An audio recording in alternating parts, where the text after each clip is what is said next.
Halo, halo, apa kabar Anda semua? Assalamualaikum warahmatullahi wabarakatuh. Senang sekali kita ketemu lagi di awal pekan hari ini, hari Senin, tanggal 18 September 2023. Selamat datang dalam perbincangan membaca berita di balik berita off the record. Masih terus bersama saya, Herzul Arif. Dan saya Gibeta senang sekali menjumpai Anda hari ini. Semoga kita semua dalam keadaan sehat dan bahagia. Yes, oke. Baik, Mbak Agi, banyak sekali berita-berita yang saya kira bisa kita perbincangkan ya. Kemarin Pak Ya, SBY itu mendaki Bukit Hambalang dan kemudian pulang dari Hambalang siap turun gunung untuk memenangkan Prabowo Subianto. Gitu. Walaupun belum ada deklarasi, tapi kelihatannya sudah ada kesepakatan untuk bergabung di sana ya. Jadi ini kelihatannya mereka memutuskan betul-betul move on dari koalisi perubahan bersama Anies Baswedan. Itu saya kira itu akan jadi satu hal yang menarik karena banyak aspek yang bisa kita bicarakan kan gitu dengan dari pertemuan Pak SBY dengan Prabowo itu. Apakah kemudian Prabowo mengubah tagline-nya dari koalisi Indonesia Maju sebagai timnya Jokowi mhm. menjadi koalisi perubahan atau sebaliknya kemudian Pak SBY bukan AHY Mhm. lagi Pak SBY-nya yang punya peran gitu kemudian juga menjadi bagian dari tim Pak Jokowi kan itu saya kira menarik itu untuk kita kita bahas lagi. Iya, betul sekali Mas Hersu. Dan rencananya kabarnya menurut AHY tanggal 21 September ya, sudah akan ada fix pengumumannya akan bergabung kemana. Dan tapi sejauh ini sih 90% lebih sih sudah pasti akan bergabung kepada Ya. Gerindra dan kawan-kawan begitu.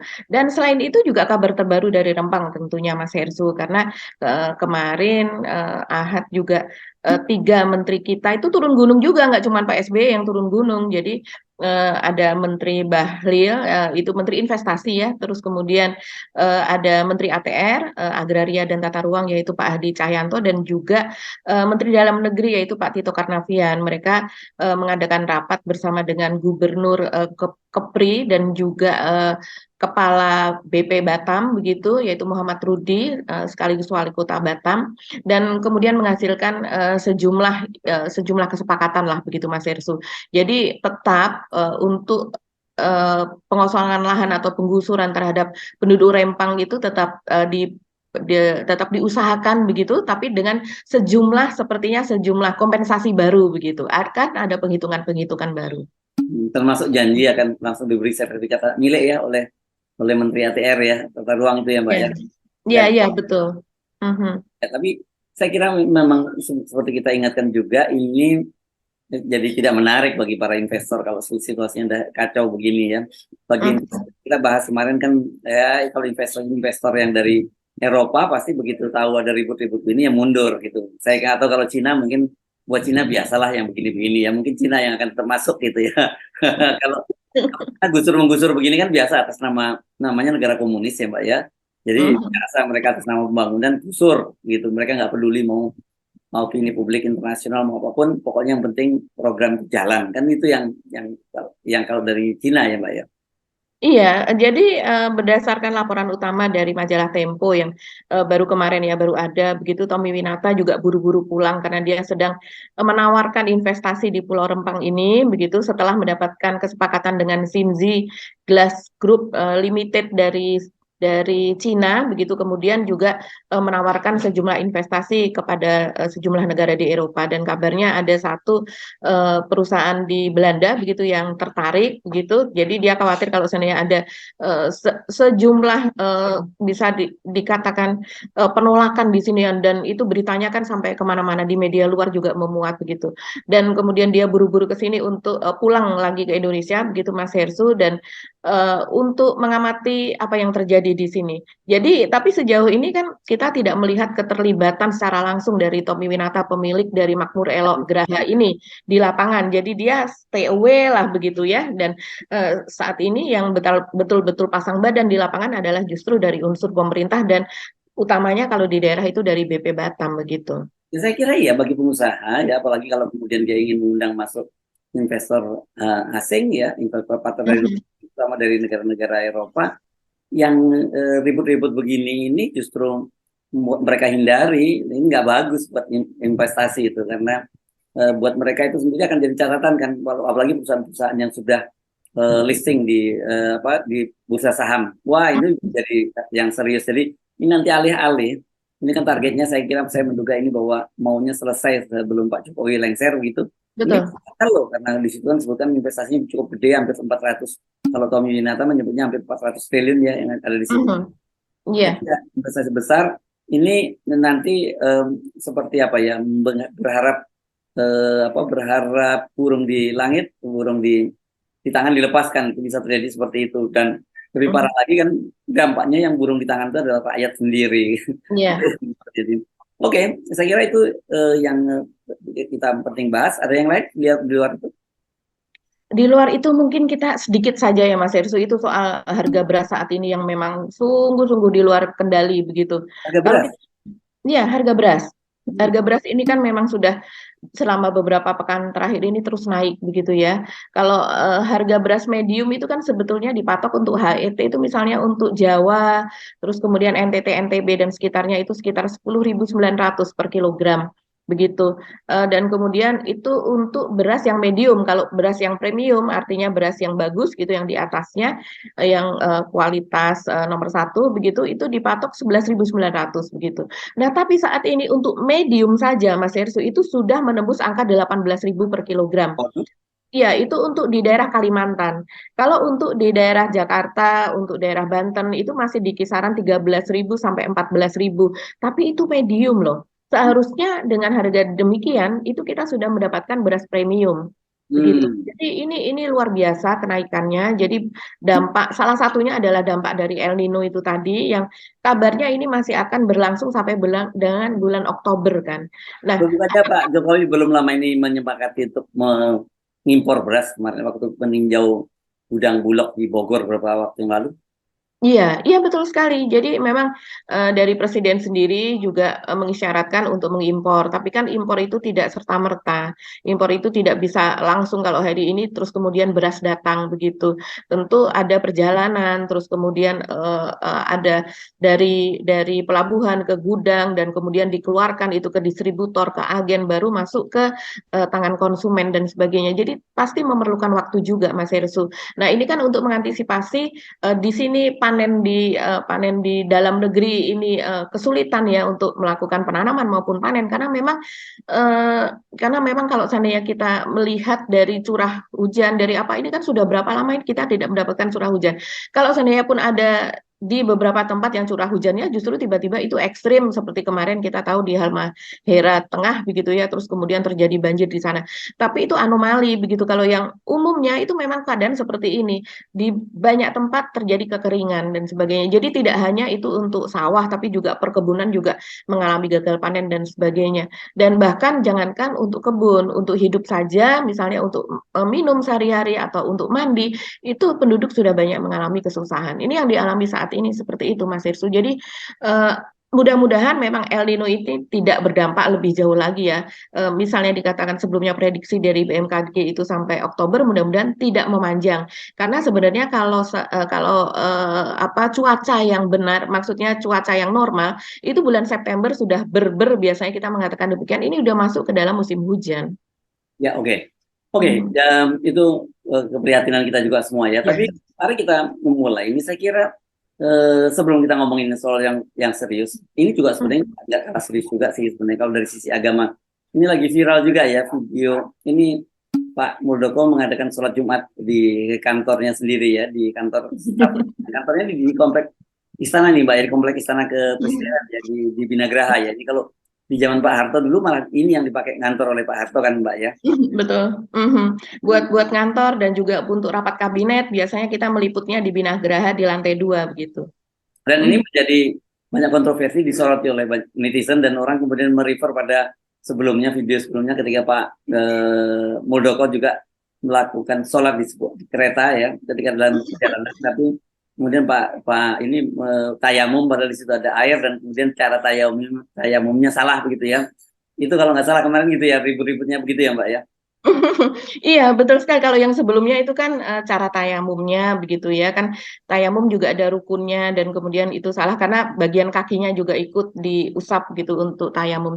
Dan kalau yang sekarang ini yang ramai adalah untuk sholat di kantor begitu Mas Ersu. Dan kemudian orang melihat walaupun hanya terlihat secara sekilas ya jumlah makmumnya begitu, tapi orang kemudian menghitung begitu. Nah inilah yang kemudian ramai sekali Mas Ersu ini di media sosial begitu termasuk viral, salah satu video yang viral.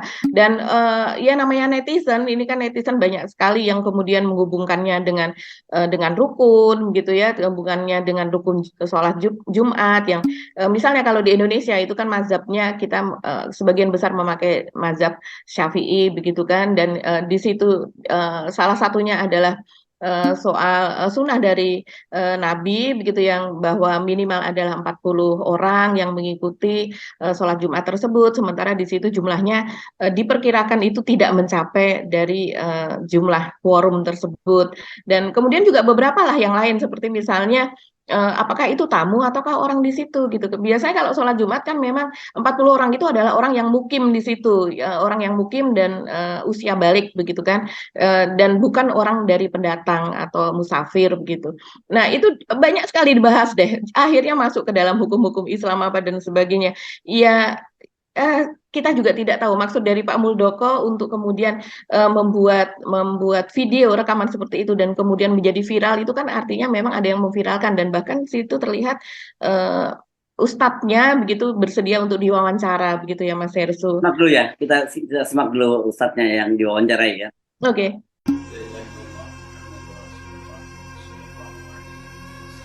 Ustadz, bagaimana pendapatnya ketika ruangan kerja Bapak Jenderal Muldoko ini dipergunakan untuk sholat Jumat? Alhamdulillah, wasyukurillah, ini suatu yang sangat baik sekali Bapak Jenderal ya. Mudah-mudahan yang doakan oleh kita ini semoga beliau panjang umur, Amin. dalam keadaan sehat walafiat, dan Amin. cita-cita beliau ini dikabulkan oleh Allah Subhanahu wa taala. Amin. Yang intinya adalah alhamdulillah wasyukurillah, saya baru nemuin nih ruangan Bapak Jenderal ini dipakai untuk sholat Jumat berjamaah, mudah-mudahan berkah senantiasa. Amin ya Allah. Amin. Oh, baru kali ini menemukan ruangan kerja seorang pejabat tinggi dipakai Jumatan ya? Insya Allah. Oh, baik-baik. Siap. Terima kasih Pak Jenderal. Ya, Ustadz Bambang Sabtono. Saya kira ini kembali nanti kepada para ahli apa ya fikih ya, soal ini. Tapi kalau lihat videonya dan kemudian sengaja dibuat ada wawancara ini, memang video ini tidak disembunyikan, memang sengaja dipublikasikan. Jadi kita tidak tahu apa targetnya, karena saya kira kan kalau nggak salah di komplek Presidenan itu kan ada satu masjid juga ya Mbak ya, masjidnya namanya Baitur Rahim. Baitur Rahim. Mas Hersu juga suka sholat Jumat di situ, wartawan. Ya, saya dulu suka sholat Jumat gitu ya. Iya. Dan itu tempatnya cukup lapang, dan kalau tidak cukup orang juga bisa di lapangan kan gitu ya. Masjidnya betul di luarnya.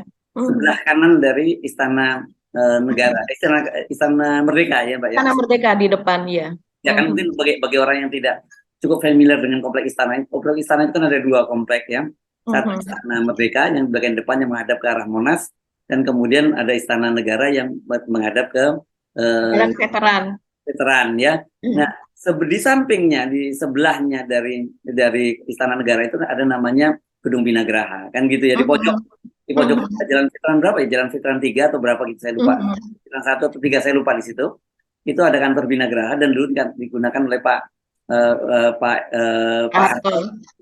Ya, dulu kita wartawan poskonya di situ ya, di berkantor di situ. Biasanya kita tunggunya di lantai 1 atau di lantai 2, dan kita biasanya akan doorstop di situ ya kalau pejabatnya turun dari rapat dengan Pak Harto. Tempatnya nggak jauh itu dari Masjid Baitur Rahim, kita bisa jalan kaki kan dari dalam satu komplek. Apakah sekarang ini kemudian Masjid Baitur Rahim itu penuh, itu nggak bisa menampung lagi sehingga Pak Muldoko bikin sholat jamaah sendiri atau punya mazhab sendiri? Iya, gara-gara video ini terus kemudian netizen banyak juga mengatakan apakah ini mazhab dari Panji Gumilang begitu. Jadi dia menghubungkannya ke sana. Saya juga tidak tahu ini kenapa ya. Ya mungkin para ahli atau ustadz yang lebih tahu ya Mas Irsu. Apakah ini memang umum dilakukan seperti ini? Apakah boleh ataukah memang ada mazhab tertentu begitu yang menggunakan menggunakan cara seperti ini untuk sholat Jumat gitu. Iya, oke. Jadi nggak apa-apa. Ini kita tinggalkan saja biar Pak Muldoko jangan-jangan juga benar apa tayamum yang dilakukan oleh Pak Muldoko waktu itu waktu sholat di mana di kereta itu, kemudian dengan Ganjar yang soal wudhunya tangannya nggak diangkat. Tapi kalau dari sisi wudhunya Ganjar dan sholatnya Ganjar sih menurut KPI nggak ada yang salah. Ini menurut KPI ya, bukan menurut ahli fikih. Ini hal yang berbeda antara ahli fikih dan urusan sholat itu kan sebenarnya urusan kita dengan yang sang kholik ya. Dan kemudian di situ ada disebutkan jangan ria, nggak boleh ibadah itu. Kalau ria itu nanti bisa hangus ibadah kita, amal ibadah kita hangus. Tapi ada juga orang yang beralasan bahwa dengan memunculkan ibadah ritual-ritual itu di media itu bukan ria, katanya itu bagian daripada syiar gitu, untuk memberikan contoh. Ini calon presiden aja rajin sholat gitu, calon Pak Muldoko itu apa ya, calon ketua umum Partai Demokrat yang nggak jadi pun rajin sholat gitu ya. Jadi dari situ juga nggak ada masalah gitu. Tapi saya kira kita tidak boleh menghakimi bagaimana niat orang. Kita nggak pernah tahu niat orang itu ya. Biarkan itu urusannya dia dengan Allah Subhanahu Wa Taala. Apakah memang niatnya itu sekedar ria, pamer, atau untuk kampanye, atau memang betul-betul niatnya itu untuk syiarnya, untuk siarnya. Jadi itu bagian dari ibadah juga. Iya ya Mas Ersu. Akhir-akhir ini juga saya tidak tahu itu videonya dari mana ya. Di media sosial juga muncul bahwa karena kemudian bahwa dari Ganjar Pranowo itu video azannya itu ternyata oleh Bawaslu tidak dipermasalahkan, oleh KPI Komisi Penyiaran Indonesia itu juga tidak dipermasalahkan, sehingga kemudian ada semacam dorongan agar Pak Prabowo juga membuat video serupa, karena di dalam koalisi Pak Prabowo toh juga ada di situ dari Golkar, dan di Golkar kita kenal itu ada Pak Abu Rizal Bakri sebagai pemilik dari TV One, Antv begitu ya, dan kemudian ada dorongan untuk membuat Pak Prabowo membuat video azan juga yang kemudian ditayangkan di TV koalisi tersebut begitu. Ini nggak tahu ini serius atau ini lucu-lucuan, tapi ini menjadi semacam apa ya, demokrasi di Indonesia seperti itu begitu ya. Ada kadang-kadang yang tidak ada sesuatu yang apa yang pasti, kepastian itu sepertinya tergantung siapa yang memandang atau dilihat dulu dari mana angle-nya begitu. Jadi sesuatu bisa disebut sebagai politik identitas kalau seandainya kita tidak menyukai. Tapi kalau seandainya kita menyukai atau kita bagian dari kelompok itu, kemudian kita melihatnya sebagai itu bukan politik identitas, itu adalah syiar dan sebagainya. Jadi tergantung dari siapa yang melihat. Kalau menjelang pemilu, nah semua nggak ada yang namanya politik identitas gitu. Apalagi kalau yang melakukan itu kubu oposisi gitu ya. Maksudnya pendukung pemerintah itu bukan politik identitas. Oke, kita tinggalkan itu. Kita mana nih Mbak Agi, kemana, ke Prabowo atau ke Rempang dulu ini? Iya, Prabowo dulu aja Mas Ersu. Bagaimana nih perkembangannya ya? Ya kalau kita lihat ini berarti artinya sudah pasti akan bergabung gitu. Meskipun itu mereka belum menyatakan dukungan, tapi dengan pernyataan ada poin-poin tadi bahwa Pak SBY akan turun gunung memenangkan pasangan Prabowo, kemudian bukan menangkan Prabowo, dan kemudian tanggal 21 akan ada deklarasi. Ya ini serius, karena kan kita ingat bahwa dengan Anies itu tidak ada deklarasi secara resmi pada waktu itu ya. Hanya macam press release saja dari Demokrat kan yang menyatakan kita mau dikemas besar-besaran, dan orang beragam melihat banyak, wah ini rupanya kelihatan banget kalau di sini yang baper itu bukan hanya AHY, rupanya malah Pak SBY yang lebih baper lagi. Dan kemudian gara-gara politik baper itulah mereka tetap memutuskan nolak bergabung dengan Prabowo. Tapi saya kira sekali lagi namanya niat orang, biarkan juga, kita nggak tahu sebenarnya apa yang terjadi, kenapa kok begitu dalam rasanya sakit hati dari Pak SBY terhadap Anies dan juga Pak Surya Paloh dengan gagalnya AHY menjadi calon wakil presiden itu, gitu yang saya bisa tangkap itu Mbak Agi. Iya Mas Hersu, dan kemudian juga yang kemarin menarik, selain dari Demokrat juga tampaknya PSI makin melekat begitu ya, walaupun alasannya adalah dia diundang, karena Pak SBY juga kan posisinya dalam posisi diundang oleh Pak Prabowo kedatangannya ke Hambalang tersebut begitu, menurut penjelasan dari PAN juga begitu kan, ada penjelasan Dan kemudian juga dari PSI juga katanya alasannya datang ke situ, dan yang datang tidak main-main ya, tidak hanya utusan biasa, tapi juga ada Grace Natali sebagai wakil ketua Dewan Pembina, artinya wakil dari Jeffrey Giovanni begitu, yang sebagai, ya kita tahu sebagai selama ini adalah sebagai wakil dari bohir-bohir PSI begitu kan. Dan kemudian juga di situ ada Valdo Maldini yang selama ini juga bekerja di bawah Pak Muldoko kalau tidak salah dia ya. Dan kemudian juga ada yang baru Ceril Tanzil begitu, yang selama ini menjadi jubir juga dari PSI begitu ya. Dan ya ini cukup, kalau kita melihat ini kecenderungannya sebentar lagi juga PSI mungkin akan merapat begitu. Ya, Ya. ini sekarang kan kita bahas ya, ini situasinya memang agak menurut saya agak unik sih Mbak soal ini kehadiran ini. Saya mendengar dari teman-teman koalisi sebenarnya kenapa mereka, ini Pak Prabowo memang mengundang semua untuk Betul. hadir, untuk menghormati kehadirannya. Iya. Gitu. Nah ini menurut saya jadi menarik karena apa? Karena kan Pak Prabowo sejak awal menyatakan bahwa dia tidak malu-malu, ini bagian dari timnya Pak Jokowi. Sementara SBY dan khususnya AHY selalu bicara tentang tetap koalisi perubahan dan persatuan. Begitu bergabung di situ, itu kan berarti ya itu terbatalkan kan kalimat perubahan. Pertanyaannya apakah yang terbatalkan perubahan persatuannya atau tim Jokowinya yang terbatalkan? Karena ini jadi menarik ya. Karena kita kemarin bahas misalnya kenapa sampai sekarang PSI tidak kunjung menyampaikan Jokowi, masih banyak drama-dramanya begitu, dan juga dikemukakan oleh Pak Jokowi ketika menghadiri pertemuan atau forum arus bawah Jokowi di Solo, di Bogor ya. Yang juga menyatakan masih Joko susu dulu juga gitu. Kemarin hari Sabtu ya, itu kan Pak bertemu dengan relawannya yang itu sekretariat nasional Jokowi di juga gitu, dan pada waktu itu Seknas minta izin pada Pak Jokowi untuk mendukung Ganjar Pranowo, tapi Pak Jokowi nggak menjawab, tapi bahwa dia tahu semua gerakan partai mau kemana kan gitu itu ya.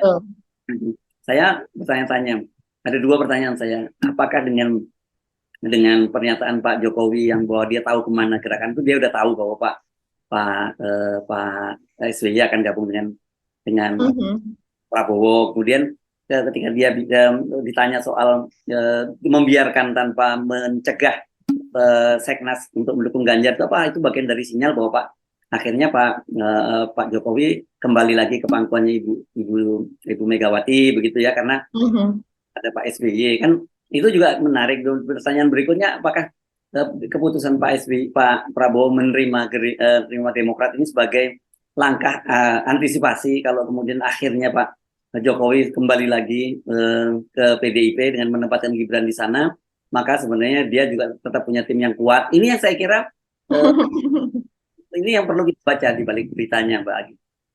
Iya betul sekali Mas Hersu. Jadi kemarin memang ini agak berbeda dari relawan lainnya begitu ya, karena sudah banyak relawan yang mendeklarasikan diri untuk kemudian berpindah dari Ganjar bergabung kepada Pak Prabowo.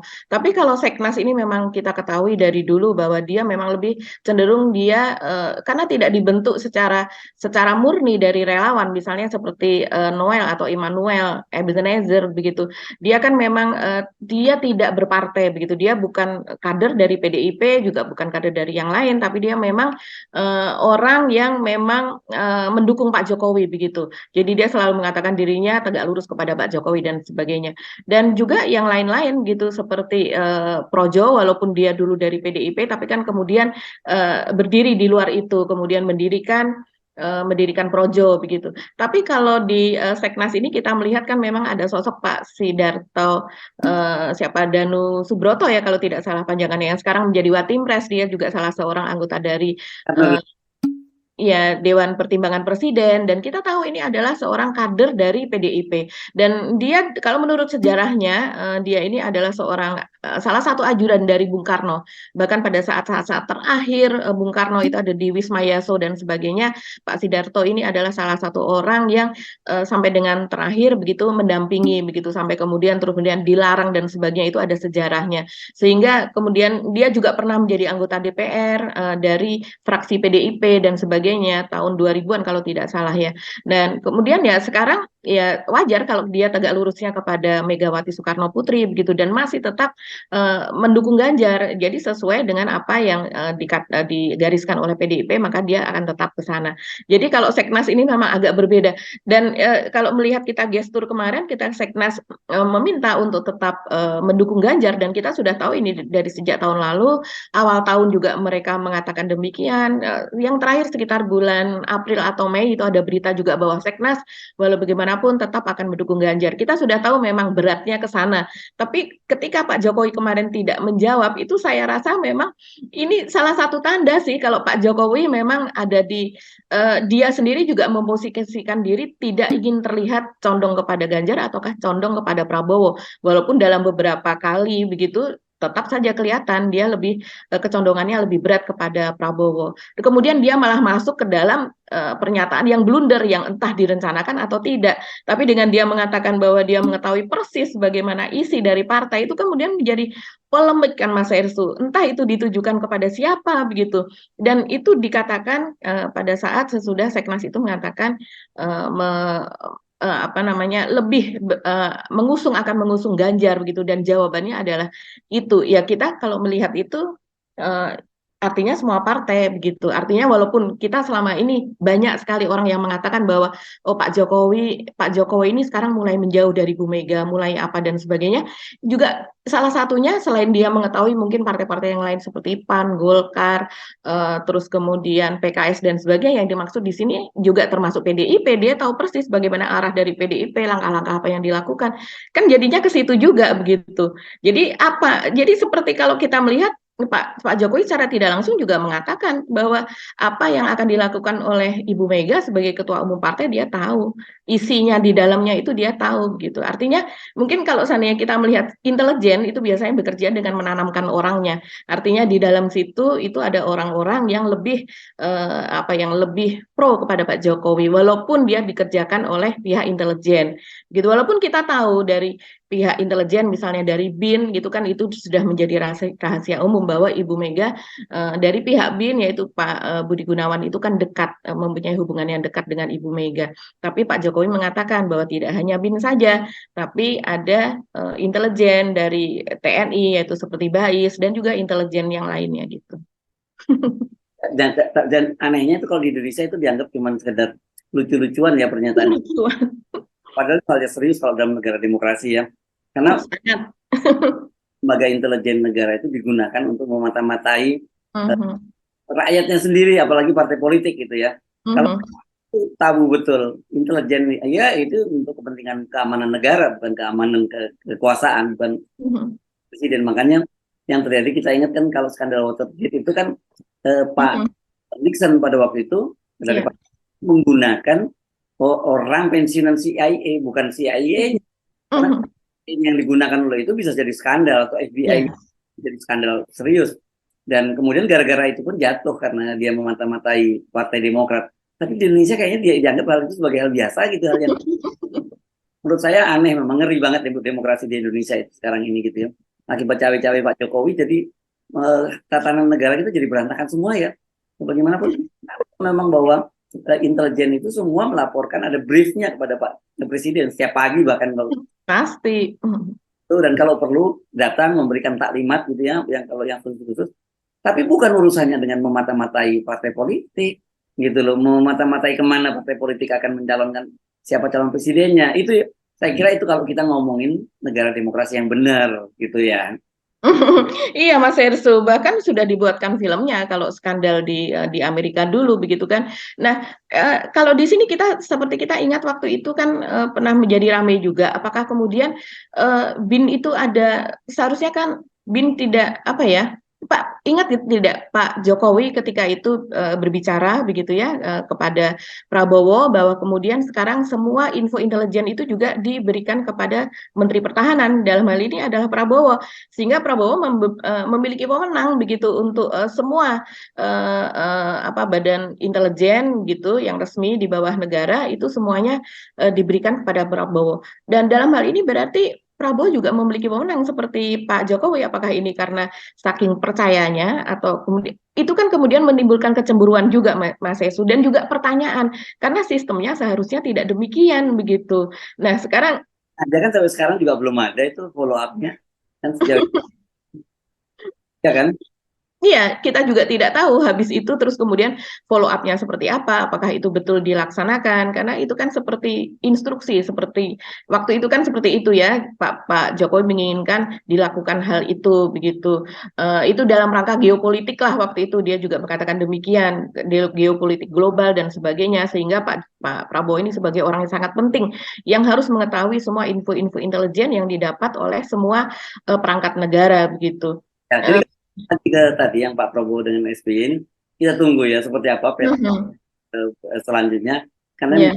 jadi sangat menarik gitu, karena tentu saja kehadiran dari Prabowo, Pak SBY di situ yang kelihatan, kalau kemarin kan dari foto-foto dan video yang beredar kan kelihatan benar kalau di situ ya Pak SBY menempatkan posisinya itu lebih di atas posisi Golkar maupun PAN gitu kan, kelihatan sekali ya, karena ya bagaimanapun Pak SBY Pak Zulkifli Hasan pernah jadi menterinya Erlangga Hartarto Betul. sebelum masuk di dalam lingkungan kabinet gitu. Apakah mereka juga nyaman gitu dengan kehadiran Demokrat? Ini masih kita tunggu, karena kalau Pak Prabowo sih happy aja gitu. Semakin banyak yang dukung semakin bagus, tapi partai-partai lain kan wah jatah gue jadi berkurang nih, jatah gue jadi kalah, karena PAN jumlah kursinya kan kalah jauh dengan Demokrat ya. jadi kan 10 kursi selisih kan, PAN Demokrat 54 kursi. Jadi ya soal jatah nanti Demokrat lebih banyak begitu kalau dapat, dan kemudian kata PAN nggak bisa dong, gua kan lebih duluan, kan bisa begitu lah. Jadi belum, jangan dianggap bahwa semakin banyak partai koalisi itu semakin menguntungkan, belum tentu. Di internal koalisi itu juga tidak mudah gitu. Ya, oke. Kita ke Rempang bagi. Iya, iya. Jadi Rempang ini ya, yang terakhir kemarin, ini update saja yang terjadi di lapangan. Itu sampai terakhir, saya tidak tahu apakah hari Senin ini kemudian sudah bisa ditemui. Tapi artinya dari 43 orang yang ditangkap oleh Polres Barelang, begitu ya, itu ada salah satu yang mencuat ini Mas Hersu, yaitu namanya adalah Iswandi bin Muhammad Yakub. Atau dia sebelumnya dia dikatakan sebagai kader Muhammadiyah begitu kan ya, tapi ternyata ada pernyataan dari Muhammadiyah sendiri dia bukan kader, tapi dia lulusan dari Universitas Muhammadiyah Yogyakarta tahun 2000 kalau tidak salah. Nah penangkapannya ini cukup fenomenal Mas Hersu, jadi dia disebut sebagai Banglong lah selama ini. Dia adalah orang yang sering membantu begitu masyarakat atau warga di Rempang begitu, karena dia ya mungkin sebagai orang Melayu juga, dan kemudian dia adalah juga penduduk di sana ya di Kepulauan Riau, dan kemudian dia berani bersuara begitu, dan wajahnya yang dengan rambut yang panjang apa dan sebagainya. Saya sendiri juga ketika kasus Rempang ini mulai mencuat, ini siapa orang ini begitu, dan kemudian kan viral gitu, dan ini adalah salah satu yang kemudian ditahan. Ini cukup ramai Mas Hersu, karena sampai dengan akhir pekan kemarin, saya tidak tahu perkembangannya untuk hari ini ya, itu dari Muhammadiyah, tim hukum Muhammadiyah sudah mengirimkan 2 orang advokat atau pembela begitu yang untuk menemui yang bersangkutan. Tapi ternyata sampai sekarang Banglong ini yang dianggap sebagai pahlawan Rempang ini belum bisa ditemui begitu. Nah ini kok kasusnya jadi seperti di tempat-tempat lain begitu Mas Hersu. Kalau kita melihat, saya sih kalau melihatnya sangat menyayangkan ya, karena kita sebagai wartawan kan sering menemui hal tersebut begitu. Dan di mana kalau seandainya terjadi demo, terus kemudian ada mahasiswa yang ditangkap, atau kemudian ada pada waktu itu ada anak STM begitu ya, sekitar 5 tahun yang lalu itu kan pada Pilpres 2019 itu kan juga ada demo-demo semacam ini yang diikuti anak STM gitu. Dan kemudian juga ada ada emak-emak yang ditangkap apa dan sebagainya. Ini kok mengulangi peristiwa yang sebelumnya. Ketika pendemo itu ditangkap, terus kemudian sulit untuk ditemui, bahkan untuk diketahui dia berada di mana itu sulit begitu. Bang Long ini cukup ramai karena memang ketika dia diminta untuk membuka bajunya, di mana semua kita lihat gambarnya sudah banyak beredar ya, semua yang ditangkap itu sudah dibuka bajunya dan kemudian Bang Long ini menolak karena dia ini bukan orang sembarangan juga, jadi dia ini juga guru agama, artinya guru mengaji apa dan sebagainya begitu. Dan kemudian ya itu sampai sekarang orang menyayangkan dan orang bertanya-tanya ini apa yang terjadi. Kemudian banyak sekali kalau di media sosial ya suara dari masyarakat itu mengatakan enak ya menjadi koruptor begitu ketika ditangkap dia dijemput terus kemudian juga bahkan seperti terhormat tangannya pun juga tidak diborgol itu kalau yang Taipan yang ditangkap pada dia sudah membawa lari uang sampai triliunan begitu tapi orang yang tidak merugikan negara, orang yang artinya dia di situ pun kedudukannya adalah untuk membela masyarakat begitu ya Mas Ersu, tapi kemudian malah justru diperlakukan dengan sesuatu yang sangat hina seperti itu begitu. Tracknya pun dia tidak pernah menjadi residivis atau apa. Itu satu. Yang satu lagi yang juga tidak kalah viralnya itu adalah teman dari UAS kalau tidak salah ini yang ini memang diunggah oleh Ustadz Abdul Somad sendiri di akun Instagramnya begitu. Kalau tidak salah namanya adalah Umar. Jadi dia ini tidak ditangkap tapi dia ini diperiksa Mas Ersu. Jadi dia dipanggil begitu oleh Polres daerah Kepulauan Riau yaitu Polres Barelang saya rasa ya. Dan kemudian dari surat pemanggilannya itu tulisannya seperti ini. Ini dipanggil adalah mereka yang sengaja memberi bantuan pada waktu kejahatan dilakukan atau mereka yang sengaja memberi sarana untuk melakukan kejahatan. Padahal teman dari UAS ini adalah membuka dapur umum. Jadi dia memberikan makanan begitu karena setelah terjadi bentrok kemarin itu kan memang kemudian kesulitan untuk mendapatkan makanan, untuk membeli makanan dan sebagainya. Banyak wilayah yang diblokir gitu, tidak bisa dimasuki dan sebagainya. Sehingga Pak Umar ini memberikan bantuan begitu kepada warga di maaf, namanya bukan Pak Umar, maaf, namanya adalah Pak Burhan. Ini memberikan bantuan makanan kepada warga Rempang. Ini juga sangat-sangat disayangkan dan ini menjadi ramai Mas Irsu karena hanya sekedar memberikan bantuan makanan saja gitu. Kok kemudian dituding sebagai orang yang sengaja memberikan bantuan pada waktu kejahatan dilakukan. Jadi apakah warga Rempang mereka sudah diputuskan mereka melakukan kejahatan, terus kemudian juga yang sengaja memberi sarana untuk melakukan kejahatan. Ini kan aneh ya, apa ya, sesuatu yang tidak wajar begitu. Ini yang membuat orang kemudian menjadi antipati gitu loh.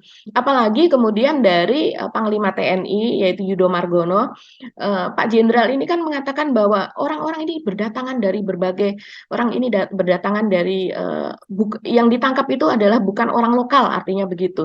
Jadi sebagian besar mereka dari 43 orang yang ditangkap itu adalah mereka para provokator yang datang dari luar.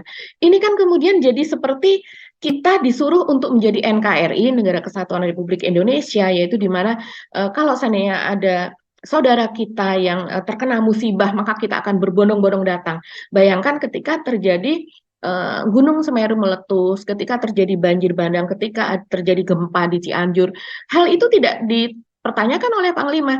Loh, ini ngapain orang berbondong-bondong dari berbagai wilayah untuk datang ke tempat ini, begitu kan? Nah, ini sama saja yang terjadi di Rempang ini dianggap juga sebagai musibah oleh sebagian besar warga, terutama oleh bangsa Melayu, begitu yang mereka menganggap bahwa di sana telah terjadi sesuatu dengan saudara kami, sehingga mereka datang berbondong-bondong dan kita bisa melihat bahwa yang sebagian besar yang demo di sana kemarin ya bangsa Melayu sendiri begitu dari berbagai suku-suku Melayu ini kalau saya baca ini kan sukunya banyak sekali. Ini untuk di Sumatera aja ada sekian, terus kemudian untuk di Kalimantan tuh berbagai macam suku namanya selalu belakangnya Melayu ya, di depannya itu ada nama suatu daerah apa Melayu begitu. Jadi memang Melayu ini terdiri dari banyak suku. Jadi kalau seandainya ini kemudian dari pihak pemerintah, apalagi dari Panglima mengatakan bahwa ini mereka tidak ada hubungan yang mereka provokator, mereka bukan orang yang terdampak, kenapa mereka harus datang ke sini? Ini artinya justru memecah persaudaraan yang ada. Rasa nasionalisme, rasa kebangsaan, rasa persaudaraan itu yang seharusnya dibangun dan sebetulnya itu salah satu kesuksesan pemerintah. Itu terus kemudian dinihilkan dengan perkataan seperti itu. Oke, saya kira kasus Rempang ini masih akan sangat panjang ya, apalagi kalau kemudian pemerintah tetap ngotot dengan deadline-nya tanggal 28 ya Mbak ya. Dan yang kita bahas tadi di awal, ini udah jadi sorotan internasional dan bahkan orang sekelas Tommy Winata yang disebut akan jadi investor utama di situ, justru dia mengeluhkan ribut-ribut semacam ini kan buat dia itu jadi susah cari partner dia. Ya kan orang mau masuk, kalau situasinya begini mereka nggak pada masuk. Jadi sekali lagi nanti alih-alih karena pemerintah terlalu bersemangat untuk mendatangkan investasi dan segala macam cara dilakukan dan keberatan masyarakat nggak dipedulikan, pokoknya semua dilibas begitu. Ya, ini malah sebaliknya justru sudah bermusuhan dengan rakyat sendiri, para investor juga tidak akan datang. Ini yang saya kira penting untuk diwaspadai. Dan saya memang kemarin kan saya coba ceritakan sama Mbak Agi, saya pernah ketemu seorang kepala daerah gitu, dia cerita ya kalau buat pengusaha itu nggak mau Mas Ersu ribut-ribut, dia pasti akan lebih baik ditunda dulu. Tapi kalau aparat pemerintah cara berpikirnya itu akan ada anggaran juga buat mereka, ada tahun anggaran dan sebagainya, dan kemudian ada perintah atasan. Begitu atasan memerintahkan sikat ya sikat, mereka nggak peduli mau rakyat ngomong apapun juga begitu. Itu yang saya kira mesti hati-hati ya, pendekatan semacam ini perlu direvisi kembali, jangan sampai di akhir masa jabatannya yang muncul orang itu persepsi publik terhadap pemerintahan Jokowi itu ya kasus Rempang, di mana kalau meminjam istilah dari Bung Rocky Gerung, ini adalah wajah bengis negara kepada rakyatnya sendiri. Iya, ya, Mas Ersu. Sebenarnya ini banyak sekali nuansa di Rempang ini kalau yang seandainya kita padu-padankan. Kok ternyata pernyataannya itu saling bersilang-silang dan ternyata masih banyak data itu yang tidak sinkron loh Mas Ersu. Seperti data jumlah penduduk saja begitu. Ada yang mengatakan 7.000, ada yang mengatakan 7.500, ada yang mengatakan 10.000. Yaitu penduduk yang akan direlokasi begitu. Dan kemudian saya melihat itu ada di bisnis.com ya Mas Ersu. Kemudian di situ diungkap bahwa ini dia mewawancarai kepala humas dari BP Batam begitu kan, bahwa nilai sewa dari Tommy Winata itu sebesar 26.000 per meter selama 30 tahun. Jadi ini nilai sewa yang diberikan pada tahun 2004 begitu. Dari pihak Tommy Winata sendiri mengatakan memang betul dia mendapatkan semacam konsesi itu pada tahun 2001 begitu kan. Ini saya ringkaskan saja. Kalau seandainya teman-teman ingin membaca, ini bisa membaca di Tempo, di laporan utamanya yang baru ini dia membahas soal ini dan wawancara dengan Tommy Winata. Begitu dia mengatakan bahwa tahun 2001 memang mendapatkan semacam hak konsesi itu dari BP Batam begitu. Tapi kemudian ini tidak diberikan kepada dia, tapi juga ke banyak perusahaan gitu. Tapi kemudian banyak yang mundur perusahaan tersebut dan hanya tinggal 2. Dan tinggal 2 ini terakhir yang satu pun mundur sehingga tinggal satu sendiri yaitu Tommy Winata dengan bendera Makmur Elok Graha. Sehingga kita bisa lihat gambarnya mereka melakukan penandatanganan pada 26 Agustus tahun 2004 itu yang diunggah oleh Ustadz Abdul Somad kemarin itu Mas Hersu. Di mana di situ ada gambar Tommy, ada gambar Gubernur Kepri pada saat itu begitu, dan juga ada Taba Iskandar yang ketika itu sebagai ketua DPRD dari Batam begitu. Dan kemudian itu ternyata diberikan konsesi selama 30 tahun. Tapi menurut Tommy Winata memang selama ini dia belum masuk. Belum masuknya ini karena belum diperbolehkan masuk. Begitu. Jadi tidak tahu ini kenapa belum dibolehkan masuk, ini kenapa begitu. Tapi memang dia sendiri pun belum menggandeng investor. Tapi kalau berdasarkan pernyataan dari Taba Iskandar ketika itu, memang Tommy Winata ketika itu kan ingin membangun wisata, tapi wisatanya wisata malam. Sehingga Kapolri Sutanto yang ketika itu menjabat khawatir akan menjadi tempat perjudian, sehingga kemudian di-cancel begitu kan Mas Hersu. Nah, sementara ini kalau saya melihat ke belakang nih Mas Hersu, mungkin Mas Hersu masih ingat pada bulan Maret ya kalau tidak salah, ketika pada bulan Mei ketika Pak Luhut itu mengatakan Singapura brengsek. Ya. Masih ingat Singapura brengsek itu. Nah, itu ternyata memang karena Singapura ini kan menginginkan ada ekspor listrik dari Indonesia. Jadi energi hijau begitu. Dia membutuhkan listrik yang sangat besar sehingga membutuhkan energi hijau dari Indonesia. Sementara dari Pak Luhut sendiri menginginkan itu end to end. Jadi hilirisasi untuk solar panel begitu karena emang di Indonesia ini kan belum mampu membuat solar panel dari hilir dari hulu sampai dengan ke hilir begitu. Selama ini kan masih komponen-komponennya itu dari luar terus kemudian dirangkai begitu. Belum sampai 50% yang mampu kita hasilkan sendiri sebagai komponen lokal. Dan kemudian dari pihak Singapura itu menginginkannya tidak demikian. Jadi mereka menginginkan agar mereka dipasok begitu dipasok sehingga mereka bukan berupa energi listrik itu sendiri begitu. Jadi mereka akan memiliki industri sendiri. Sementara dari Pak Luhut menginginkan itu agar industri listrik itu betul-betul dilaksanakan di Indonesia begitu dan kemudian baru dikirimkan listriknya ke Singapura sehingga memberikan nilai tambah yang sangat besar di Indonesia. Nah, ketika itulah kemudian Pak Luhut kemudian marah begitu ya sehingga dia mengatakan Singapura itu brengsek maunya enak sendiri begitu, tidak memberikan nilai tambah ke sini. Tapi memang kita lihat ini dari Pak Luhut terus kemudian dari grup Adaro ini milik Pak Erick Thohir begitu ya dan sekarang di runningnya oleh Pak Boy Thohir yaitu kakak dari Pak Erick Thohir dan juga pengusaha-pengusaha yang lain begitu itu kan memang sedang mengusahakan sekarang ini mereka ingin sekali membuat pabrik solar panel itu dari awal sampai akhir tapi ketika itu lokasinya adalah di Bangka Belitung kalau tidak salah. Nah ini sekarang Mas Irsu lokasi yang lain yang menghasilkan pasir silika atau pasir kuarsa ini dengan nilai yang sangat tinggi kalau saya baca itu kandungannya sekitar 99,5%. Begitu itu ada memang di tempat pemukiman kampung tua tersebut begitu. Dan ini kalau seandainya orang mengatakan digeser saja jangan di perkampungan itu kan perkampungan kampung tua itu hanya sekitar berapa puluh persen begitu kan dari luasan Pulau Rempang tersebut begitu. Tapi tidak bisa digeser, lokasinya memang harus di situ karena memang letak pasir kuarsa untuk penambangan itu memang di situ yang mungkin sekitar 2.000 hektar begitu luasannya. Sementara luasan dari pulau itu sendiri sekitar 16.500 sampai 17.000 hektar begitu. Jadi memang mau tidak mau para pemukim ini penduduk Melayu yang ada di sana ini yang sudah menurut mereka itu ada kuburan gitu ada kuburan yang sekarang ada di sana itu tahun 53.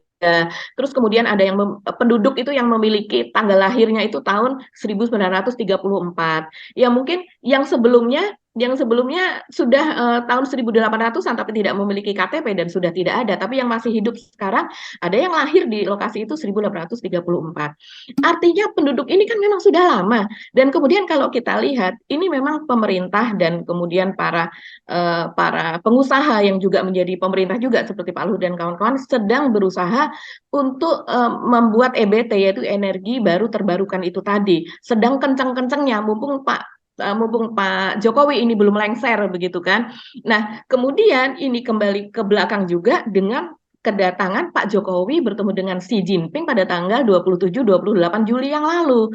Yaitu ternyata foto-fotonya sekarang beredar lagi bahwa di situ ada penandatanganan dari Menteri Bahlil, Menteri Investasi dengan pimpinan dari pemilik dari Xinji Glass Group Limited begitu penandatanganan yang disaksikan oleh Pak Jokowi di situ.